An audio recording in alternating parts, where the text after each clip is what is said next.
Today's episode is brought to you by the book Everyone is a Sinner But Me, available now at Amazon.com and BarnesandNoble.com.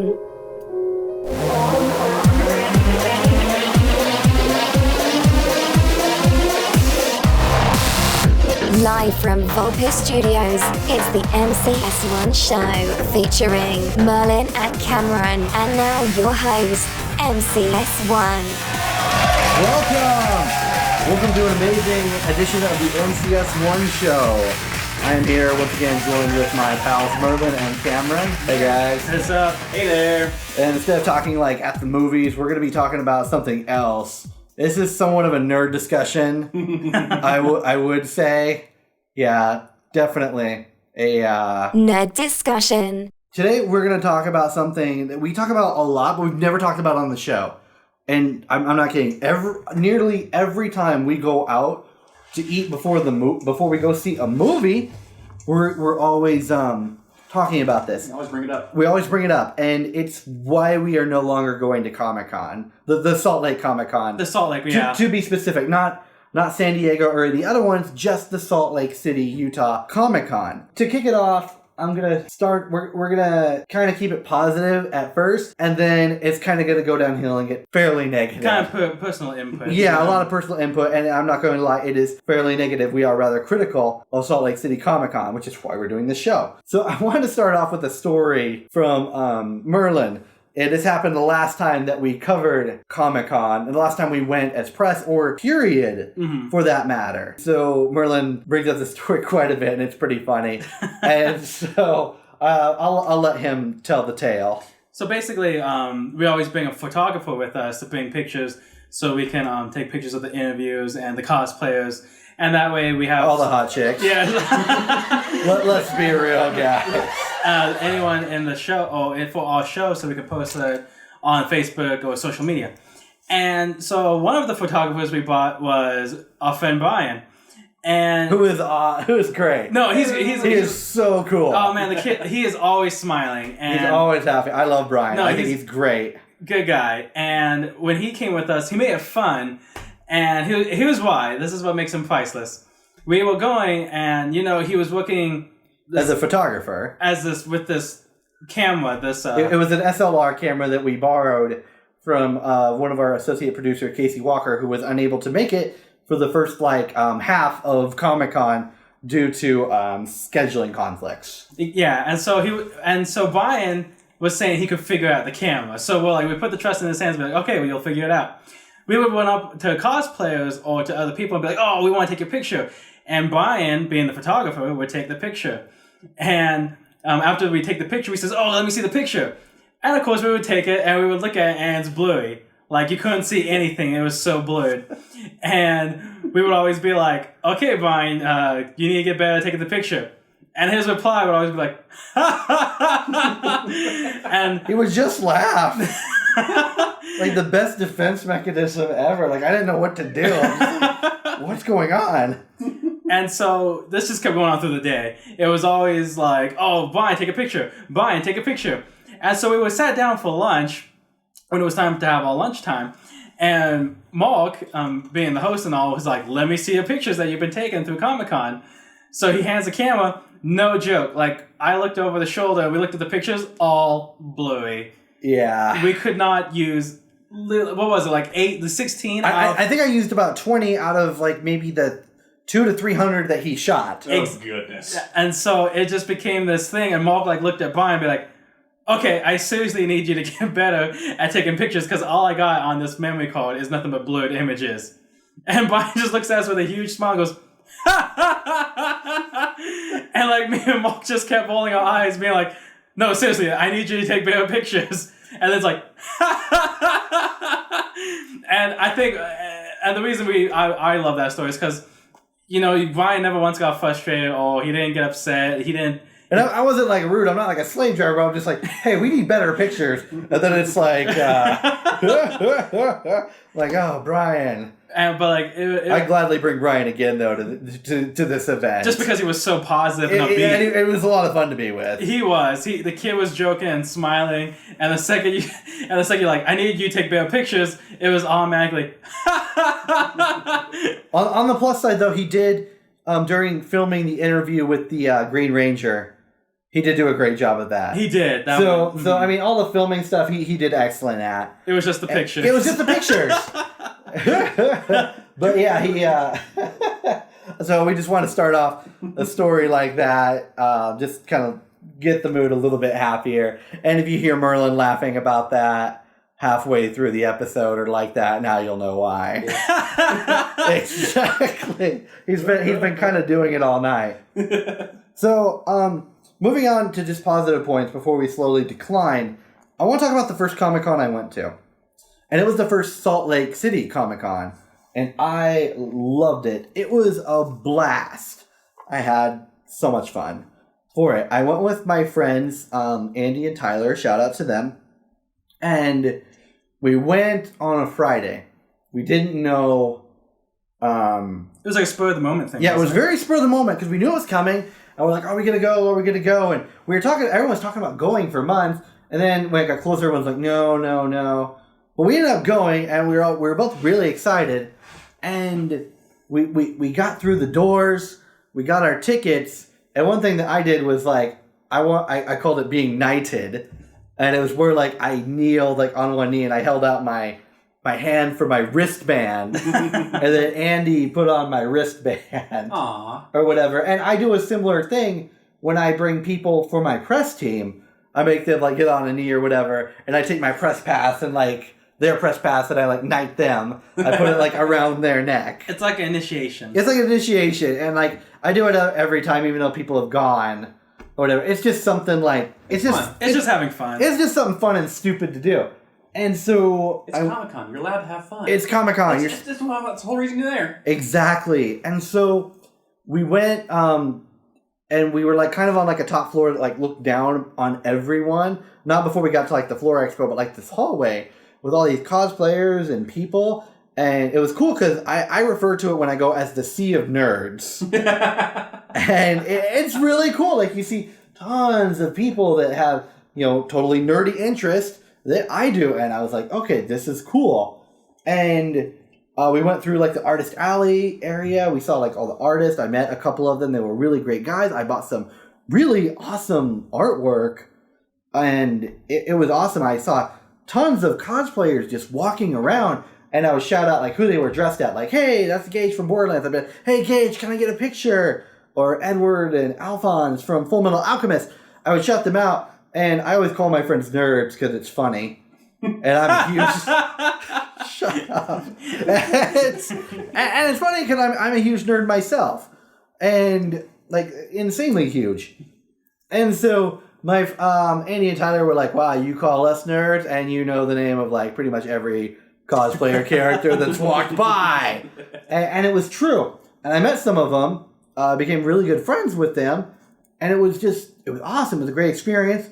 Merlin was there running a booth with his family. With a vendor, yeah. As a vendor. And so he was there, so I got to run into Merlin. I'm like, oh, hey, bro. Yeah. And I actually have a picture with him at that moment where I was like, hey, bro. Yep. Kind of thing. And it was cool. And it was something new. It wasn't like packed wall to wall. And it wasn't crazy. It wasn't chaotic. It didn't seem very well organized. But we didn't really care because it was like just the experience. And I don't remember going to any panels, but I just remember walking around for like 2 hours taking pictures with cosplayers and just meeting people and just having a great time with my friends. And it was so awesome. And that was my first Comic-Con experience. Since Merlin was a vendor, you want to tell him your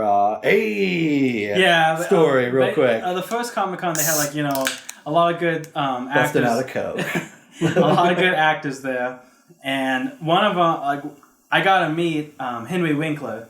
aka the Fonz from the Happy Days. Nice. And it was just really exciting because before they opened the doors, the actors were all there getting ready, so the vendors kind of go up and talk to the actors. And Henry Winkler was just like down to earth, like one of the nicest guys. Like he got up away from his table, and like instead of staying behind the table, he got up, walked around it, and he was like shaking everyone's hands and like patting you on the back. And friendliest guy ever, like, you know, like just one of the greatest guys. And also, next to his booth was the man from Andromeda and Hercules. Kevin Sorbo. Yeah, Kevin Sorbo. And I gotta shake his hand, and that like was just priceless. Yeah. Now, when you shook his hand, did you do the you know, in Hercules' Legendary Journey, where like they got that crazy wrist grab, and they always have like an extreme close up and like a big sound when they do it, kind of thing that makes the bass off your subwoofer dust, like blow all the dust away, kind of thing. Did you do that with a regular handshake? It was just a regular handshake. Yeah, but I mean, it was still fun. Lost opportunity. Being with the vendors and everything, like, granted, I had to sit there for like helping my family, but it was really nice because we could go about and go through the place for free because you were with the vendor, and so it was really fun just to meet the actors and to like walk around and check out the shops and the art and just check it out. And like I said, it was the first Comic-Con, so it was just really fun because that was my first Comic-Con I've ever been to. It was new, and it was just all around just exciting and easy. And it was really cool. Like with the celebrities as well. I didn't meet too many celebrities my first one. The second one that I went to was the FanX, the fan experience. And that's where I started meeting a lot more celebrities. That one was way fun. For me, I got Ron Perlman's autographed. For those that don't know, I am a huge fan of the 90s DOS game, Chrono Master. Really obscure. It has a couple celebrity voices in it. The main character is voiced by Ron Perlman. The second main character is voiced by Brett Spinner. And he was at the first Comic-Con, and I didn't think to have him autograph the CD. But I got Ron Perlman to autograph it. And so I have like that CD. I have it framed in a case in my room. And it's way cool. It's just something I got to take from Comic-Con. I took in, made it my own, left with it. And so my second Comic-Con, that was way cool. I got to meet the original Hulk, Ron Perlman. Those were like my favorite ones to meet. And it was fun. I had a great time. After that, it started going downhill after FanX. Yep. From that point on. After that first FanX, the next actual Salt Lake Comic-Con, I felt the quality went down a lot. It didn't feel nearly as wonderful as my first time there. And I'm not a very nostalgic person. I think nostalgia is bullcrap. Deal with it, both of you. I'm not a very nostalgic person. I think nostalgia is stupid and it ruins your life. But I did not feel nearly as great, and the experience wasn't as awesome as my first time there. Granted, I have seen some of the similar things in the other Comic-Cons that I guess I've kind of desensitized to it, for lack of a better term, or more used to it. But there was a lot of other things that I didn't like about the future cons when I started going as press. And it kind of, the more I'm thinking about it and talking about it, it kind of depresses me. Well, let's also let's also go into some facts here. When the first Comic-Con came to Salt Lake, no one was expecting it to be a hit. Yeah, no one was. No, they all thought it was going to bomb because of San Diego's Comic-Con. Yeah, and it apparently was like the biggest Comic-Con that like first opened. Like debuted, yeah. Like debuted. Apparently it has the record for that. Cool. Utah has tons of nerds. No surprise. But continue with your facts, Merlin. No, I was just saying so no one was expecting that to go in there. So I think that's when the first one happened. It was new. Everything was planned new. It was kind of like a Rookie of the Year thing. It was kind of like, so this is the first time we're doing something. Let's sometimes it's planned and sometimes you wing it. And when you wing it, sometimes it turns out just right. Yeah. And I felt like the first one was definitely winged. Yeah, no. And sometimes, you know what, when you wing it, sometimes it comes out better than even planned. Yeah. But now, like we mentioned, there's a FanX that they put So 6 months you have the Comic Con, then 6 months in the middle. The beginning part of the year you have the FanX or the Fan Experience, and what that is, it's supposed to be a smaller Comic Con, a smaller venue, so you have more of an experience with the celebrities. Mm-hmm. What it really is actually everything's more packed together, and there's longer lines for the celebrities, and the celebrity guest list is somewhat small. Yeah, it's smaller. It's smaller. It's smaller. And it's smaller because, they try and get the bigger name. So yeah, and they try to make it like have a real intimate experience, but it doesn't feel that way. I feel like it's because, like I said, when San Diego Comic-Con has the thing where it's just like, it's a one-time-a-year thing, you prep yourself, because it's only coming once a year. Brace yourself, Comic-Con is coming. Exactly, but with Salt Lake, now there's 2. Now, of course, it's kind of like if you had Christmas twice a year. It wouldn't be that so special, being like, oh, it only comes once a year. Like Christmas and your birthday? Exactly. Kind of like, it's like, if you miss it, it's no big deal because you can catch the second one. Exactly. Right. And I know it's put, for the artist, it's been a good thing because they're like, oh, we can sell a lot more stuff. Yes. But for the cosplayers, I was talking to them at the last one I went to, and they're like, man, kind of puts a strain on us because we can't take this much work off for this for 2 cons. Or, make twice as many outfits and stuff like that. Because they want to show off everything, show off their skills. And they're kind of unable to have that to their full potential because they're having 2. Because of FanX. And I've heard this as a rumor. I don't know if it's true. I've heard the reason that they came up with FanX was also to push out FantasyCon. I don't know if that's true. But I have heard that, and it kind of doesn't surprise me. And what FantasyCon is, too, on that note, what FantasyCon is basically, think of Lord of the Rings, medieval, knights and kingdoms. And we'll discuss that in a future show, because Merlin and I really enjoyed FantasyCon. We never did, we covered it, we took some pictures, we posted them, but we never really talked about our experience from it. And so, we'll talk about that in another show, though. Yeah. But, so moving back to Comic-Con, it didn't feel as great in the future cons I went to. And so, when I mentioned the first time that I went, the floor seemed chaotic. Yep. It wasn't, crazy out of control, and it wasn't packed. It wasn't, shoulder to shoulder. I didn't feel like I was at an Offspring concert or something like you were in the mosh pit? Yeah, and it wasn't that crazy. But now when I go, it's just packed, shoulder to shoulder. You gotta throw elbows to get through. You gotta move, man. Yeah. And it is hard. You see a cosplayer that you want to get a picture with, you gotta move through people, shout their character's name, hope they hear you, grab them, pull them off to the side, hope you can get people to stop moving long enough to take a picture. Yep. Bit excessive just for a picture with a hot chick. But really though, that's kind of what what it is, and it's unfortunate that it's turned into that. And so the floor just seems just so chaotic and just crazy and just out of control. Another thing that really bothered me was the lack of press access. Yes. That, I'm not gonna lie, that didn't just bother me, that upset me. Well, and let's go back to how the first one was. They wanted to get the news out. Yeah, exactly. They needed the publicity. They needed a way to get the word about Salt Lake Comic-Con. To let people know this was going to be big. Yeah. And so it's going to be huge. You got to compete with San Diego. Exactly. And so the first one, being press was being a press, if you were with a national newspaper, if you were with a magazine. Yeah. Pretty much anyone. Anyone. And they did it for everyone because they needed that publicity. But now it's insane. The requirements are just crazy, and you got to apply 6 months in advance. At least 6 months in advance, which is little excessive for me. And I'm not gonna lie, I'm kind of a small time talk show host. I'm not gonna lie, we're not huge or nothing, but the way that the press has been is treated there is a lot different than a couple other cons that I've been to.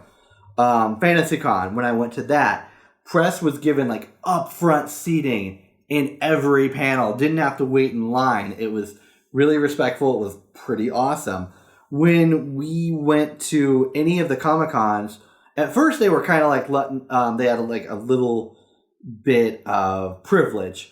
But the last one I went to, I was like, hey, I'm press. They're like, no, you don't get anything special. You're just like everyone else. I'm like, well, I'm press. I'm covering this. Is the press pass? Does this mean anything? Yep. And it's just like, we're just like everyone else there. Yeah. And that kind of bothers me. I'm not like an elitist. I'm not entitled. But I think if you're press and you want your story out there, you got to treat them pretty nice. I mean, and Comic-Con doesn't do that. It just revolves around like getting the word out too. You would think, even though you can be on top of the mountain, like head honcho, whatever, I would still assume you would still want as many people posting, writing, talking. And treating them nice. Yeah, it's like, exactly kind of thing. And another thing that really upset me during the last con that I went to, I was sitting at the press conference at the beginning of that takes place before Comic-Con. And it was at the motel down the street. I can't remember what it was exactly. I think it's the Grand America. Is that the one up in Salt Lake? Down the street. I think it was the Grand America motel.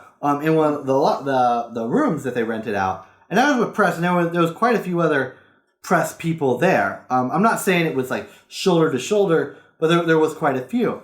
Well, one of the faculty members was sitting behind, not faculty, sounds like a bad word. One of the people running the show, the staff was sitting behind.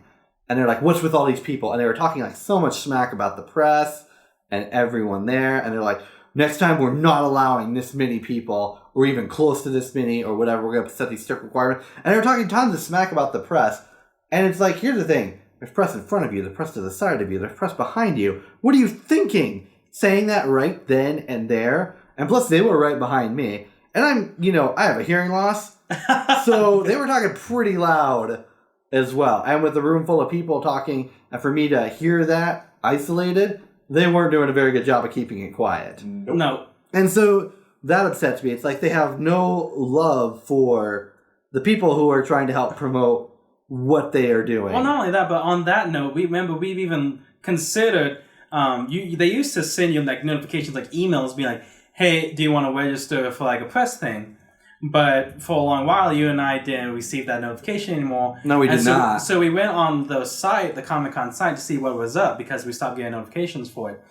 And then speaking of, we're gonna have a million requirements for this. We went on the site and pulled up, press requirements, what you have to do, and we looked at that list. That list was insane. It was insane. There was like a lot of things that... I thought I was applying for scholarships for a law school.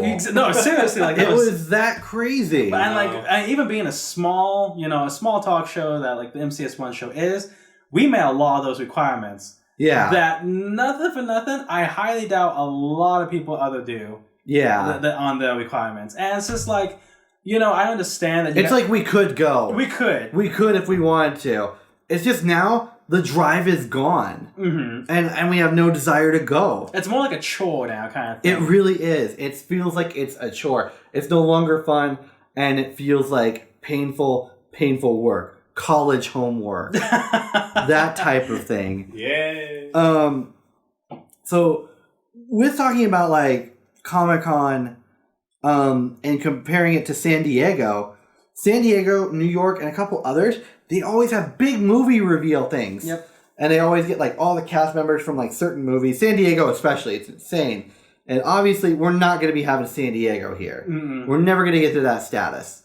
But New York and a couple of the other ones, they're getting, like, they get reveals for movies, TV shows, like trailers and stuff like video that. Games even. Yeah, video games and stuff like that. Salt Lake hasn't had one. For any of the Comic-Cons. No.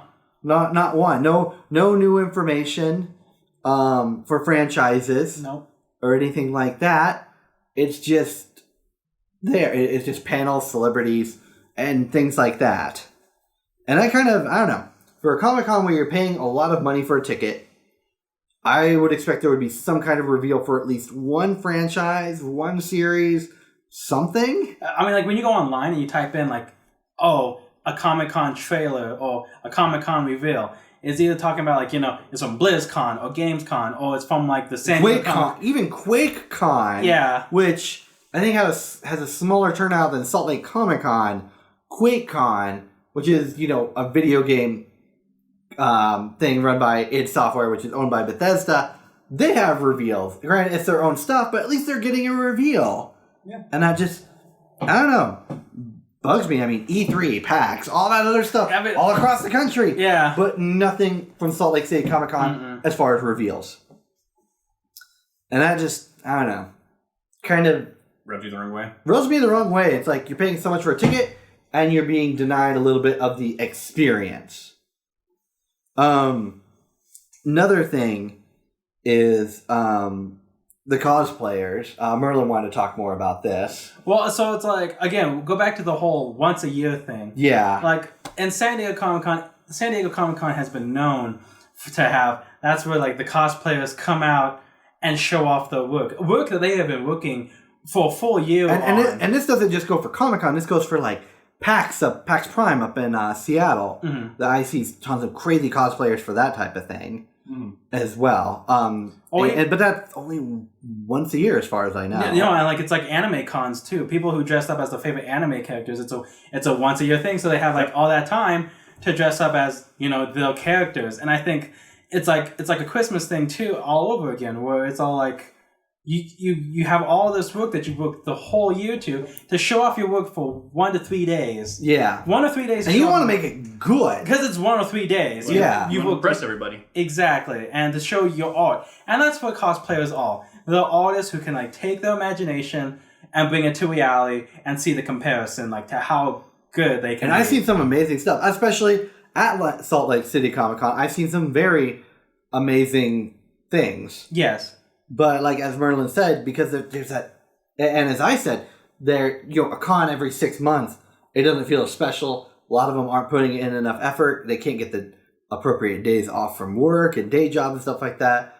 And so a lot of them they have to sacrifice quality. Yeah, no, and unfortunately, which is really sad. No, and those people who can do it so good that I've seen better cosplayers than people get costumes in like motion pictures. Yeah, especially like comparisons from like Apocalypse. Yeah, I was just thinking that Apocalypse from the new X-Men movie, and then the cosplay Apocalypse are amazing. Oh my gosh, so like you would think the cosplay Apocalypse should have been the replacement for the motion picture Apocalypse. Exactly. And you know, give the workers their due. I know a lot of cosplayers and like the work and the art that they put into it.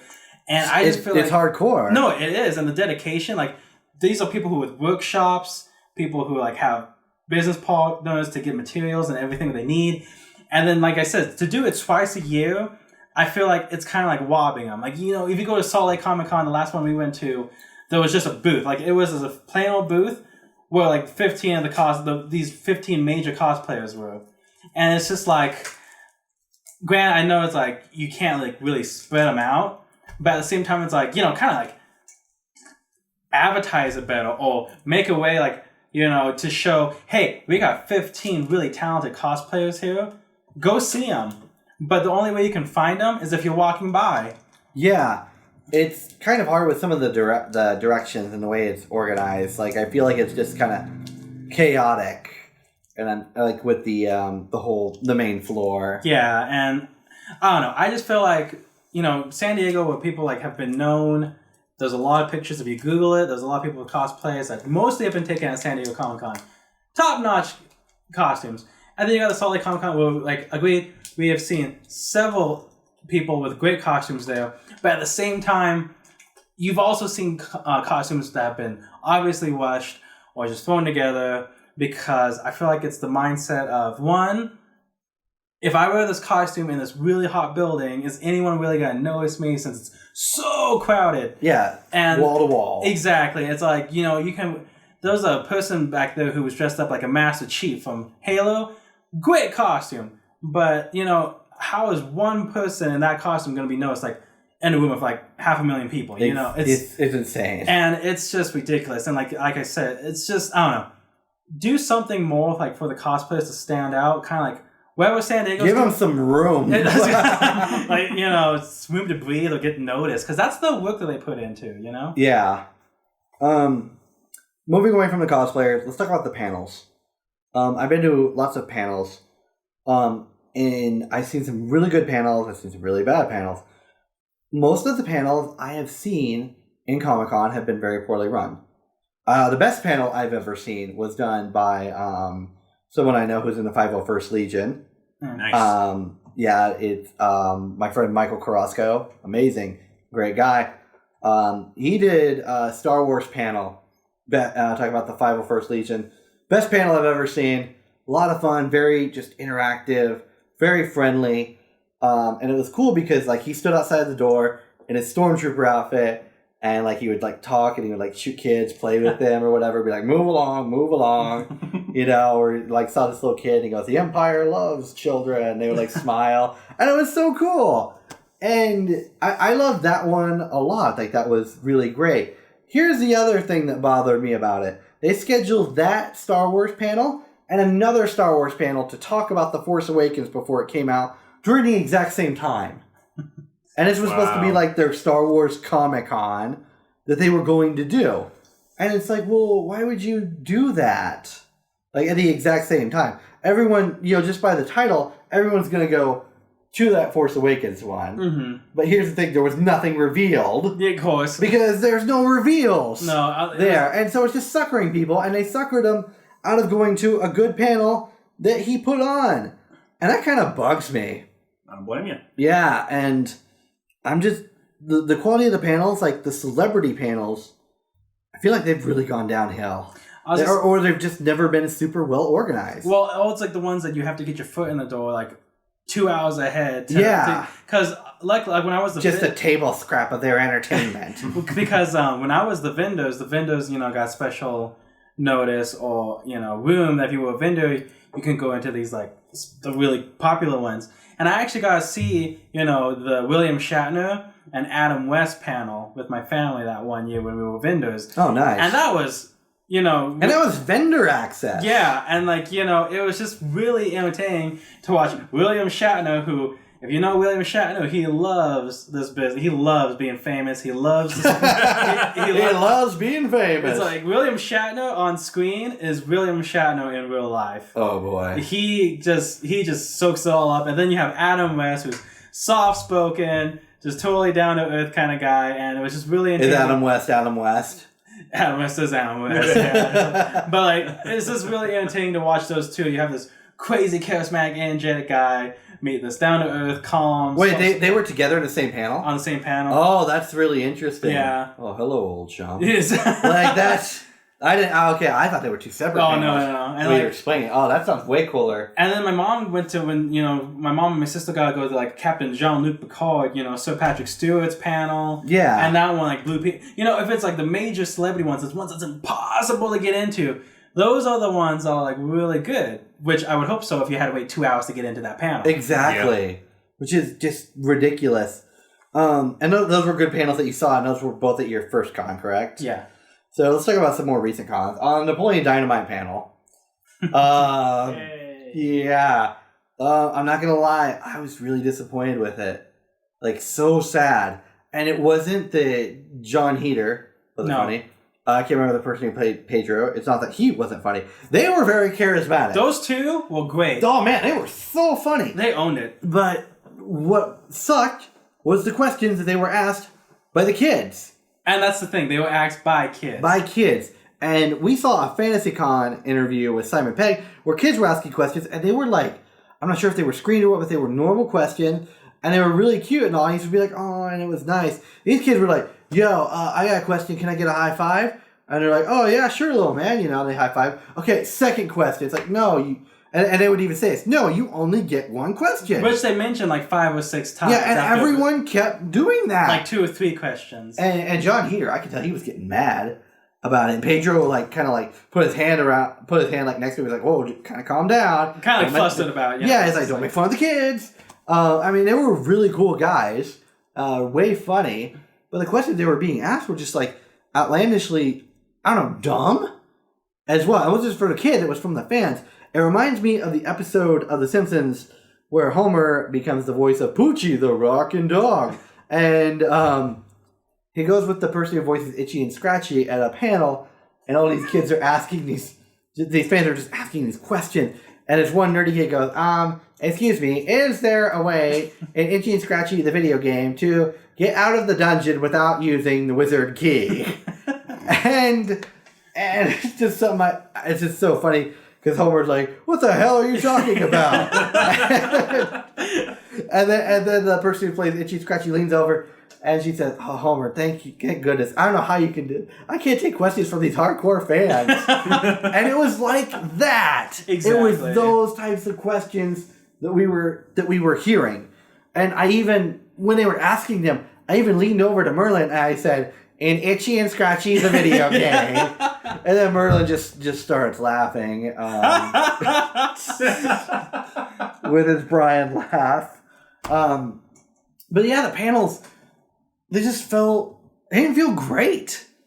And there's a couple others I'm not going to name, but I was just, kind of bummed. Yeah. But and I felt bad for the Napoleon Dynamite panel because I felt like it was a waste of time for the actors who got paid a ton to be there. Well, not only that, but those other, you gotta understand, there's other fans who probably had sincere questions. Yeah. Or real questions, but they got beaten by little kids because they they can only take so many. It's like playing Call of Duty. Exactly. It's like you want to win, but you're beaten by little kids. Stop that. But yeah, and that's just the panels. They just felt poorly organized. That's how I feel about Comic-Con as a whole. Feels rather poorly organized, or kind of to the point where it's too organized on something, and just very compressed, compact, and there's no room to breathe on anything. I'm talking everywhere. It's just so packed. It doesn't feel like it's a personal experience. And when I say FanX provides more personal, intimate experience, it just feels like you're another sardine in a can. It just feels more compact and compressed together. And so it doesn't have nearly even close to that first feeling of when I went to Comic-Con for the first time with my friends. And I've gone with other friends. I brought them as press members. Like I mentioned, Brian. I've gone with Casey. I've gone with Merlin. I've gone with a couple other friends as well since then, not even as press, just as friends. And it's just sad. It's depressing. And that's kind of why I'm not going to Comic-Con anymore or right now. The only way I really see myself going in the future is if Brett Spinner comes back so I can get his autograph for my Chronomaster 1995 CD-ROM disc on there next to Ron Perlman. That's really the only thing that I'm thinking that could really drag me to Comic-Con. So, Merlin, do you have any other thoughts? No, I think we pretty much just nailed it on the head. Yeah. We've kind of covered. And again, this isn't this is just personal input, all experiences that we've faced. And the thing is, I'd love to see Salt Lake Comic-Con do well. I don't want it to go under exactly. or anything, but right now it feels like a soulless cash grab. And exactly, cash grab is probably the best option. It doesn't feel authentic. The first one felt authentic, and you cared. Now it's really soulless and evil. It's like a Transformers movie. I mean, I feel I understand that everything comes down to money. It's you're there to make money, and that's totally understandable. We get it. You're a business, exactly. Yeah. But at the same time, it's but make it enjoyable. Think about your fans.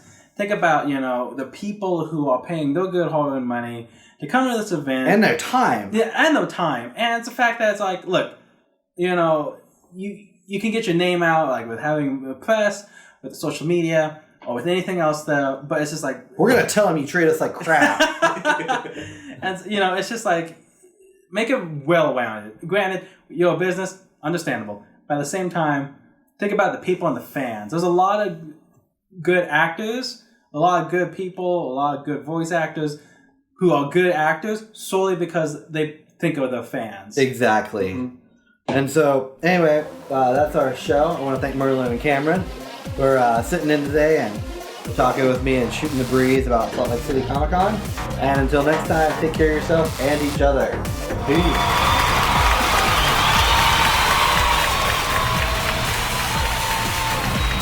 Thank you for listening to the MCS1 show.